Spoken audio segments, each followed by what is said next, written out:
Hi, I'm Perry Atkinson, General Manager here at theDove. Hey, check out our other videos and check out our website at thedove.us. Well, welcome back. As you know, our own legislature has been in special session now for a couple of weeks, and this is the new session, what they call the special session on even years. Dave Dotterrer, who's also a candidate for the state Senate, and has been uniquely selected by both the Republican House and the Republican Senate as the budget liaison between those two chambers to make sure that we're tracking the budget. We're Skyping him in today from the Capitol to find out what's going on up there. Dave, good to see you, friend. Good to see you. Great to be with you. Are you still taking in oxygen?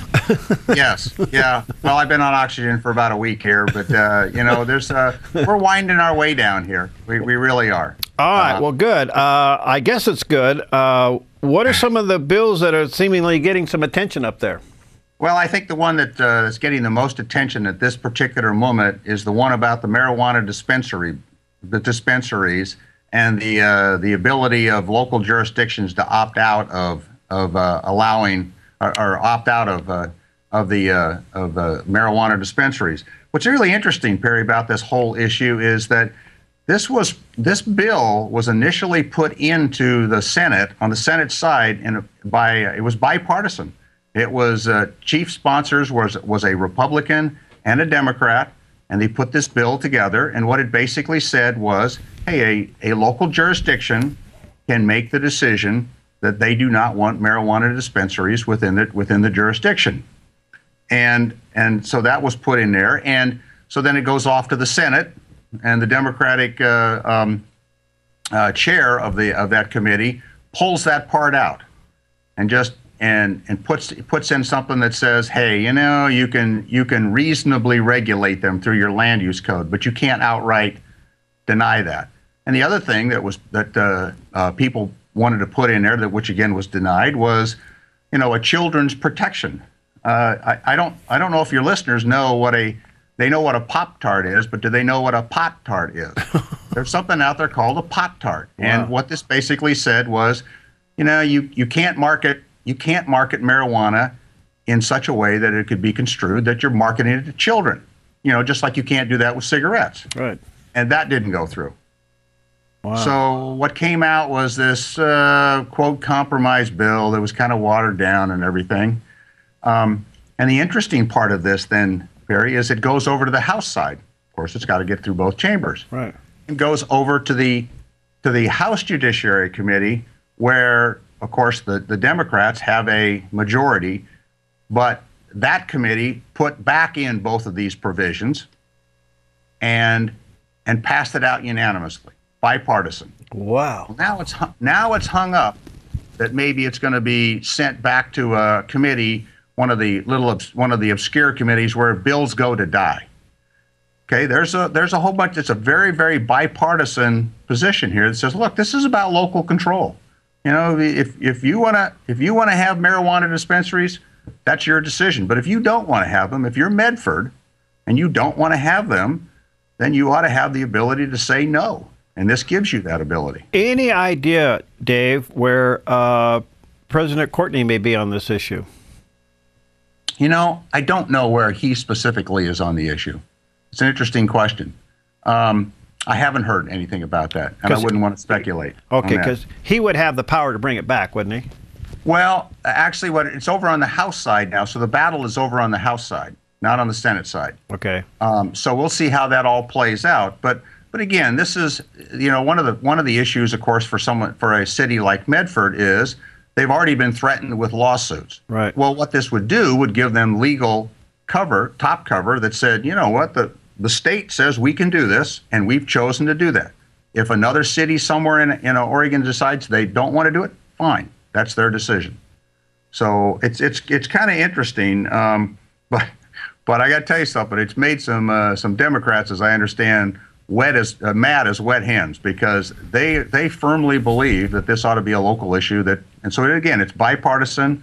It's non-ideological, but it's just the right thing to do. So we'll see how that one plays out. I am still amazed that as messy and messed up as covered Oregon is, that it doesn't seem to be a front and center issue during this special session.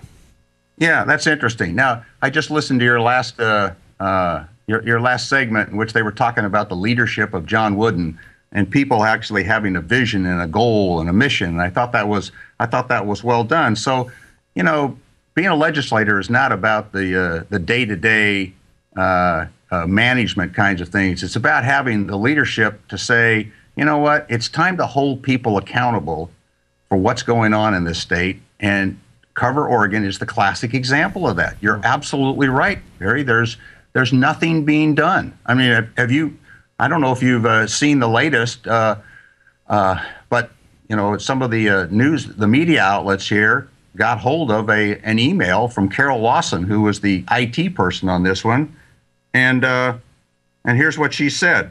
She protested back to her bosses after she left, and I quote from it. It says, "I have done everything I've been asked to do," Lawson wrote. "I stuck to the talking points even though I protested that they were not accurate." Holy cow. She's admitting that, wait a minute, we were giving bad information to the legislative body, and we're not doing anything here to hold these people accountable or find out why people didn't know all these things. That's more incriminating than some of the stuff we see on Capitol Hill. You just read that and isn't that jaw-dropping? Wow. I stuck to the talking points even though I protested that they were not accurate. Well, with all due, we were saying we were lying to the legislature and to the people. With all due respect, Dave, Oregon. With all due respect, where is the fiduciary responsibility of even the Republicans crying out for some kind of accountability on this thing? Well, it's interesting that I think on the Republican side there are strong demands that the role of the legislature is to oversee these kinds of see these programs. And so what did we do wrong, and what did they do wrong? So they're pushing for that.